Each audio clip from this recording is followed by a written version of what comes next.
Now we're in a lockdown. Back to school with new safety systems in place. It gives me, as a parent, the added security that my kids are going to be safe. Some schools are seeing big changes, from cameras to anonymous tip lines to what happens in a lockdown. We can listen in and hear what's going on in that classroom. That's new. That's new. KIRO 7 is going behind the scenes to show you what your child is seeing as school starts this year.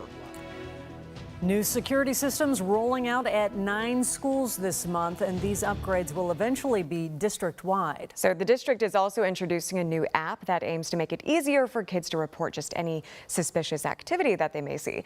KIRO 7's Lindsay Sheldon shows us the system and talked to students and parents just to see what they think about it. I'm excited to see the finished version. Tony Babbs has 2 boys going to the new Rainier Beach High School campus this year. A lot of school shootings has happened over the years. That's really one of my greatest fears, is my kids being in school. Now we're in a lockdown. Thankfully, this is only a drill. What you'll see here is Part of Seattle Public Schools walking us through their new security system. the staff is able to jump up, push that button, and put this entire school into a lockdown shelter in place. This is what you will see. SPS Safety and Security Project Manager Michael Wells showed us the new intercoms. Essential messages scroll across the bottom and on screens in the halls. We're going to want to see that everybody in those classrooms has acknowledged that lockdown and that they're safe. If they don't, We can chime into that room via the intercom system. Ask, are you guys okay? We can listen in to see if there's any concerns. So you can actually listen into the classroom? Only if you're in a lockdown situation. Babbs says that makes sense. What if someone is being kept from having to call for help or say that something's wrong? I don't think there's anything wrong with being able to listen in. Each classroom has an alert button that teachers can press to immediately reach the main office.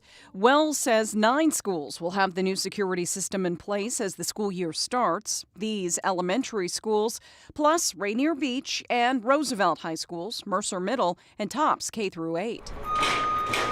All of these upgrades are funded with just over $57 million from the BEC 6 levy that voters passed this February. The aim? To get them across all schools in the district. We're hoping to have that in place by end of 2028. So how do you decide which schools get the upgrades first? Are you targeting schools that have the most need? Correct, or the most outdated equipment, and also some of the security reports that we receive, the criminal activity around our schools, that we can focus on trying to get those. High-resolution cameras will crack down on some of that. Wells says this campus has about 160. If you're a visitor, you want to push that button there. Not part of the levy, but rolling out at several schools, including Rainier Beach, is a secure entry point. Staff has to let you into this vestibule.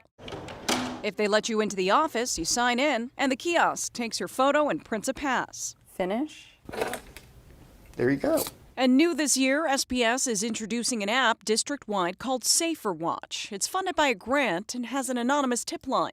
Kids can report suspicious activity via the app, text, a phone call, or a web form. I think that could be beneficial to a certain extent. Seniors like Astu Saar like the idea, but worry the info could fall into the wrong hands. But a con, I feel like it would just need to be more transparent so people know how they're handling the tips and stuff. Babbs has similar concerns, but sees nothing wrong with another tool. Even if we get 5 students that are going to use the app to be able to report something, that's better than 0. All clear. Lindsay Sheldon, KIRO 7 News. So this new security system also helps the central office react really quickly when a school does go into lockdown. They put neighboring schools into a shelter in place with the click of a button. And we will continue to follow this rollout across the Seattle